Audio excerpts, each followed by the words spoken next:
In the quiet rhythm of everyday life, between preparing meals, answering phone calls, and caring for others, Seeby's body was crying out. But like many people do, she had learned to ignore the whispers of fatigue and the pounding in her head.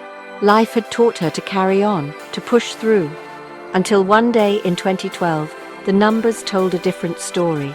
Her blood pressure had climbed too high, too persistently, too dangerously. That routine trip to her GP changed everything. When she first heard the words, "You have high blood pressure," she didn't know that a new chapter of her life had just begun. One that would span more than a decade, and one that would teach her the quiet resilience of the human body and spirit. This is the story of Seeby, a lady in her early 50s who once struggled with high blood pressure for the good part of her life. I say once, with caution, because she has a new life, as it were. This video shares Seeby's experience on how she lived with high blood pressure and how she worked herself out of it.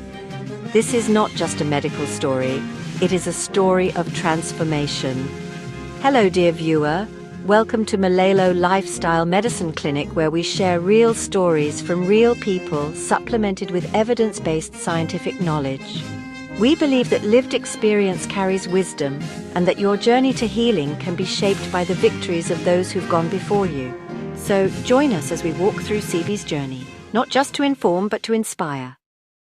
High blood pressure or hypertension is a condition where the force of blood against artery walls is consistently too high. It occurs when the heart pumps blood with more force than is needed, causing the blood vessels to constrict and the blood pressure to rise. This situation puts extra strain on the heart and blood vessels. High blood pressure is often silent, symptomless, but lurking in the background like a thief in the night. For many, it's only discovered after it has begun to ravage the body from within. Left unchecked, hypertension damages the heart, kidneys, brain, and eyes, increasing the risk of strokes, heart attacks, and kidney failure. It is often classified into two types: essential hypertension and secondary hypertension. Essential hypertension, sometimes called primary hypertension, is like a tide that rises slowly over time. It doesn't announce itself with pain or drama. It creeps in day by day, year by year, until one day the numbers on the blood pressure machine are no longer in the safe zone. And yet for most people there is no single cause they can point to. It isn't the result of one bad meal or one stressful month or one missed gym session. Instead, it is the cumulative weight of small everyday choices: what we eat, how we move, how we rest, how we carry stress, and even the habits we inherit from those who came before us. In many cases, essential hypertension runs in families. If your mother or father had it, your risk increases. But while genetics may load the gun, it is often lifestyle that pulls the trigger. For example, a diet high in salt, sugar, and saturated fats. A life spent sitting more than moving. Chronic stress which may be unrelieved, unprocessed, unspoken. Sleepless nights. Silent inflammation, often referred to as chronic inflammation, simmering beneath the surface. All these factors can contribute to the gradual stiffening of the arteries and the relentless pressure of blood against the vessel walls until the heart has to work harder just to do its job. The tragedy is that most people with essential hypertension don't know they have it. There are no flashing red lights, no early warning signs in many cases. It just builds so. But the good news is that what develops gradually can often be unwound gradually. Not always completely, but enough to change the course of one's health and even wean off medications in time, as we will see in Seeby's story. It is for this reason that regular blood pressure checks are vital, even when you feel fine. And this is why your daily choices, like what you eat, how you move, how you breathe, matter more than we are often told.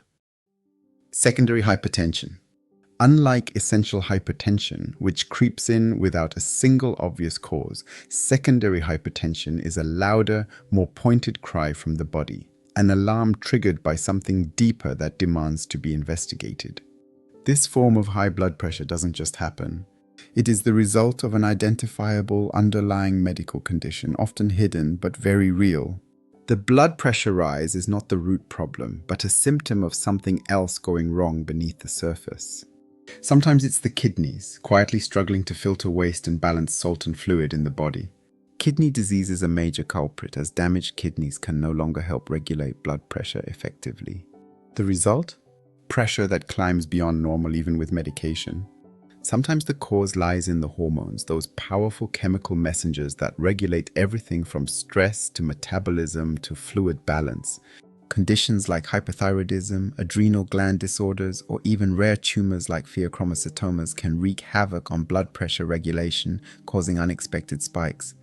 Other possible causes include obstructive sleep, apnea, where breathing repeatedly stops during sleep, straining the heart and vessels. Certain medications, including some decongestants, contraceptives, or anti-inflammatory drugs. Congenital blood vessel defects like narrowing of the aorta. What makes secondary hypertension dangerous is that it often resists typical treatment. You can take blood pressure medication faithfully, but if the root cause is still active, the pressure stays high or comes surging back as soon as the medicine wears off. That's why this type of hypertension requires not just control, but discovery. It requires a doctor who asks why. A patient who is listened to, not just medicated. A thorough search for what might be hiding in the kidneys, glands, or airways. When the cause is found and treated, be it through surgery, hormone regulation, or managing a chronic illness, the blood pressure often follows. It settles. It eases. Sometimes even normalizes. So while essential hypertension is a slow tide, secondary hypertension is more like a warning siren calling us to dig deeper, to look beyond the numbers, and to remember that high blood pressure can be a message, not just a condition. Back to Seeby's story. Seeby's case was essential hypertension, the kind that creeps in without warning, without an obvious cause, no injury, no illness, no trauma to point to, just a slow, silent climb in her blood pressure readings. Year after year, tick by tick, until the numbers no longer belonged to someone well. Her doctors began with 2 milligrams of doxazosin, a drug meant to relax the blood vessels and ease the pressure. But the numbers didn't yield, so they doubled the dose, then again and again. By the time she was on 8 milligrams, they were already floating the idea of 10 milligrams. While doxazosin does lower blood pressure, it can also increase heart rate if the dosage tips too high. That's exactly what happened to Seeby. Her heart began to race irregularly and unsettlingly, like a bird beating against a window pane. Her doctors thought it might be anxiety and offered her soothing herbal teas, chamomile and lemongrass, to calm her nerves. Calming teas couldn't slow her racing pulse, so they added a pill called atenolol, which is a beta blocker to slow her racing heart. First 25 milligrams, then 50 milligrams. That helped bring her heart rate down. But it also brought her to a crawl. Her pulse dropped dangerously low, hovering around 40 beats per minute. Her once vibrant body began to feel muted, slowed, silenced, smothered. She felt trapped in a body medicated to obey, yet never truly healed. The prescriptions kept going up. The side effects multiplied, and through it all she was still unwell. What made it harder was how no one seemed to understand. The world around her saw the pills and assumed she was fine. But they didn't see the fog, the fatigue, the unspoken fear of a body slipping out of sync. And that sense of being unheard, unseen, was the most frustrating part of all. Does any of this sound familiar to you? Have you ever found yourself going through cycle after cycle, prescription after prescription, hoping for relief, only to feel like the root of your condition is still untouched? You're not alone. And here's why. Conditions like high blood pressure fall under a group known as chronic diseases. These are not conditions you catch from someone else, like the flu. Rather, they develop gradually, often over years, and typically require ongoing management. For this reason, chronic diseases are also referred to as non-communicable diseases, NCDs. But here's what many people don't realize. Most of these conditions don't arise out of nowhere. They're deeply rooted in our daily habits, what we eat, how we move or don't, how we sleep, how we handle stress, and what we expose our bodies to over time. And at the heart of many chronic illnesses lies a biological wildfire called chronic inflammation. We dive deep into this in a dedicated video on our channel, what chronic inflammation is, how it silently fuels disease, and how you can turn it off. There's also another video that outlines a powerful and proven protocol that has helped people begin to reverse inflammation and its consequences in a relatively short time. Let's name just a few of the more common chronic conditions. 1. Respiratory diseases such as asthma, chronic obstructive pulmonary disease, COPD, and chronic bronchitis. 2. Diabetes, both type 1 and type 2. 3. Arthritis, including osteoarthritis and rheumatoid arthritis. 4. Cancers like lung cancer, colorectal cancer, and breast cancer. 5. Neurological conditions, including Alzheimer's disease, Parkinson's disease, and multiple sclerosis. 6. Gastrointestinal diseases such as Crohn's disease, ulcerative colitis, and irritable bowel syndrome. 7. Mental health disorders like depression, anxiety, and bipolar disorder. 8. Autoimmune conditions, obesity, and even certain chronic viral diseases like hepatitis C. But here's a truth that many people never get told, and it might just change your life. With the right lifestyle changes, most of these conditions can be prevented, and in many cases even reversed. Here's the conundrum: when most people fall ill, they understandably hand over their health to their doctors. And doctors are essential. We honor their training, their service, and their role. But we must also acknowledge something critical. Medical doctors are primarily trained in medicine and surgery. Unless they've taken it upon themselves to upskill themselves in areas like nutrition and lifestyle, for example, many doctors are not equipped to address the root causes of chronic conditions. So what do? They prescribe medication. And while medication is sometimes life-saving, especially in emergencies like a dangerously high blood pressure reading that could lead to a stroke, it often doesn't address the cause. It manages symptoms, not the disease itself. So the patient feels better, but the underlying fire keeps burning. The lifestyle that caused the condition remains unchanged. Eventually, the medication becomes less effective. The dosage is increased, more side effects appear. Another drug is added to counter the effects of the first. And so begins a vicious cycle of dependency. In some tragic cases, people don't die from the disease, but from complications caused by over-medication. So what should be done? This is where lifestyle medicine steps in. We're not saying stop your medication. Absolutely not. Medication has its place. In fact, as we've said, it can save your life in the short term. But it was never meant to be the only answer to conditions caused by long-term habits. What we are saying is this: if you address the root cause, your lifestyle, your body begins to heal. And as your body heals, your need for medication changes. But this must be done with wisdom, with guidance. You should work alongside your doctor or practitioner. Why? Because if you change your lifestyle, positive physiological change will surely happen in your body. If you have high blood pressure, it might start to drop like Seeby's did.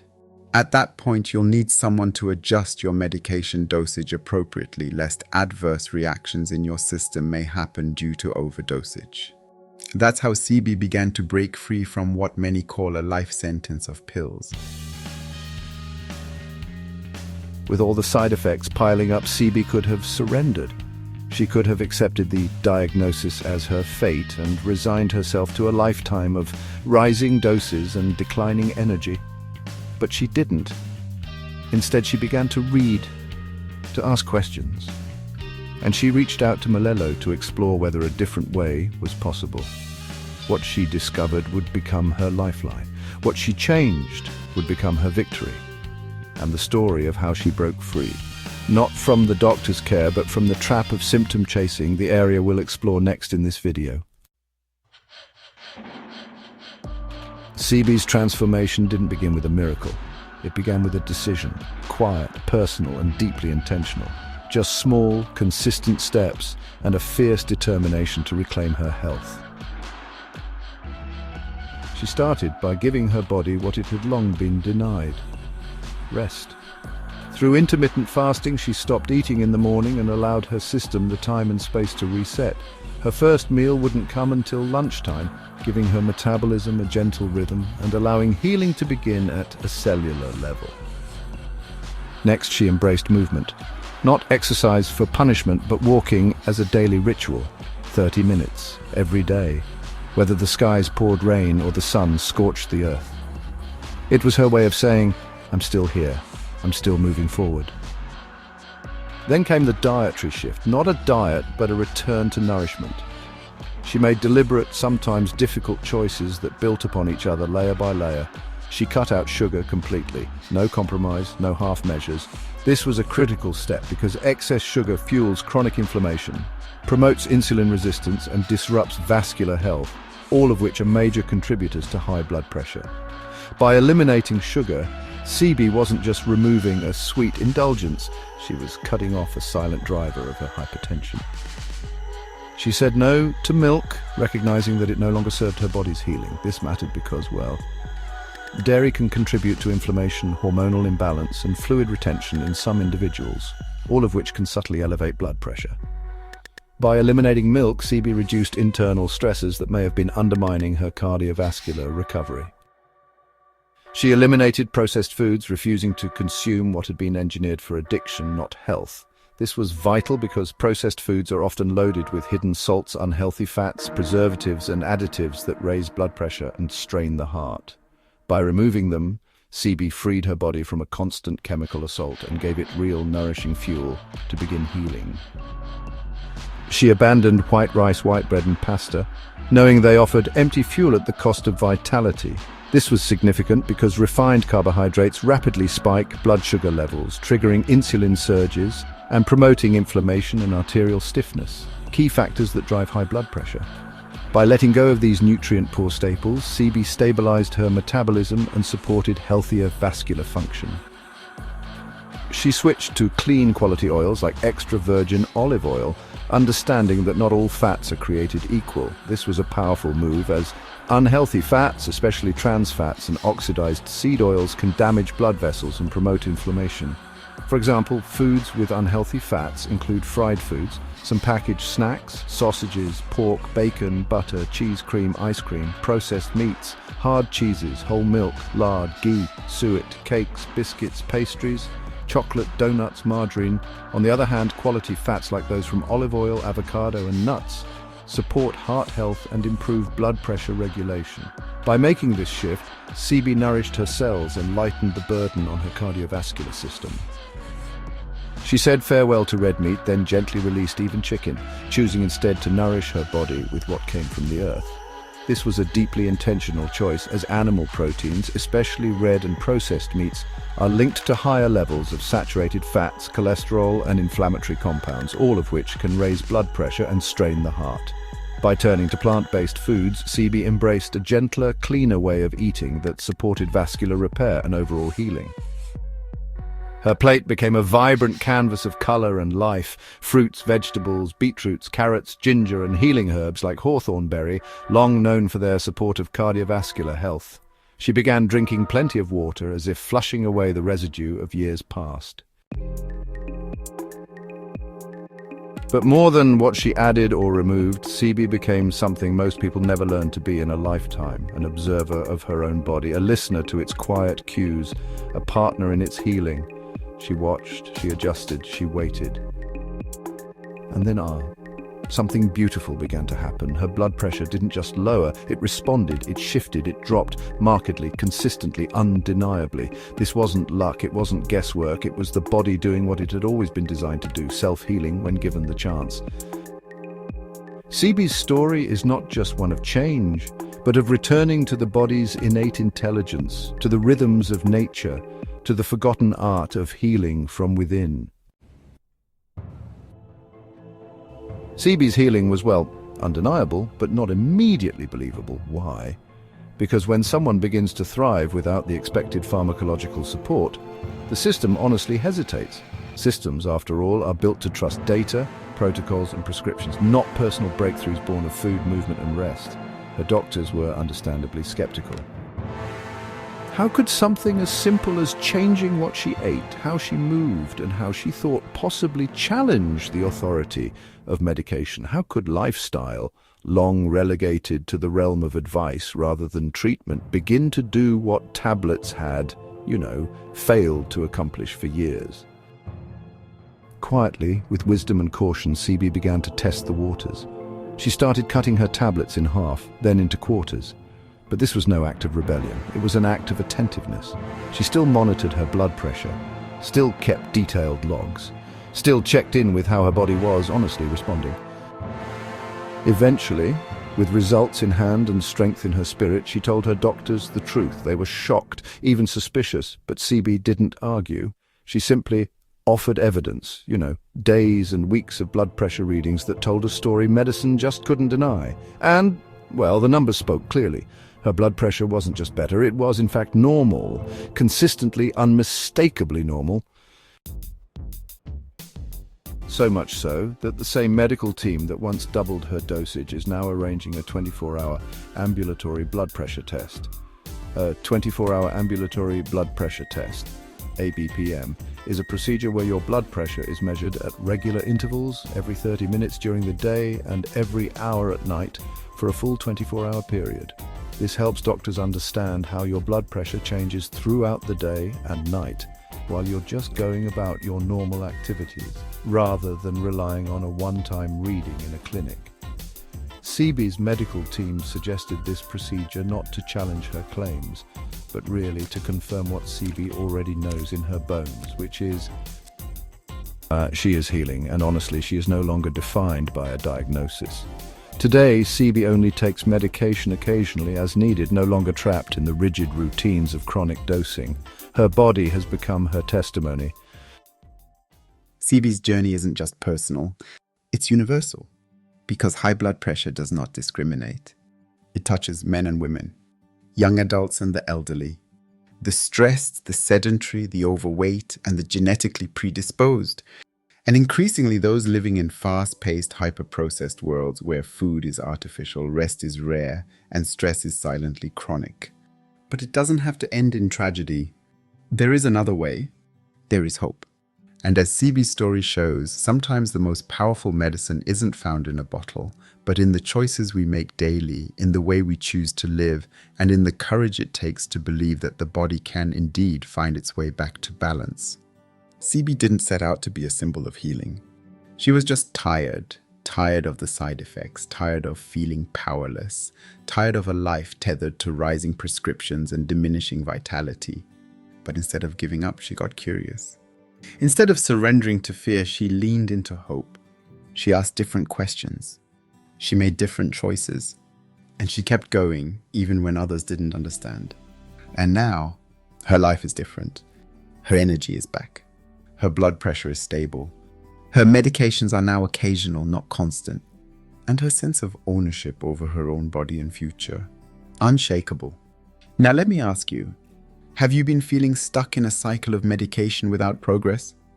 Do you sense that your body is asking for something deeper than pills? Have you quietly accepted a diagnosis as a life sentence without exploring what it might mean to truly heal? What if your story doesn't have to end where it is right now? What if the way you eat, breathe, move, sleep, think, and relate to others could become a form of medicine? Because it can. And for many, it already has. If Seeby's story has stirred something in you, a question, a spark, a hope, don't ignore it. Maybe you're ready to begin your own journey. Maybe you just need guidance, support, or a clearer path forward. Whatever your next step is, you're not alone, and we're here to walk it with you. Subscribe to our channel so you don't miss the next video, where we break down simple, practical ways to implement the lifestyle principles that helped Seeby heal. Watch our video on chronic inflammation to understand the deeper force behind many chronic diseases and how to stop it at the source. Share this video with someone you care about. It might just change their life. You don't have to wait for another diagnosis to start healing. You just have to begin today. Seeby didn't heal overnight. She didn't have a perfect plan. She simply started. And now it's your turn. You don't need to make drastic changes all at once. You don't need to have it all figured out. You just need to start somewhere, one meal, one walk, one decision at a time. Because your body hasn't given up on you. Your story isn't over. And deep inside you, there's still a quiet potential for healing waiting for your yes.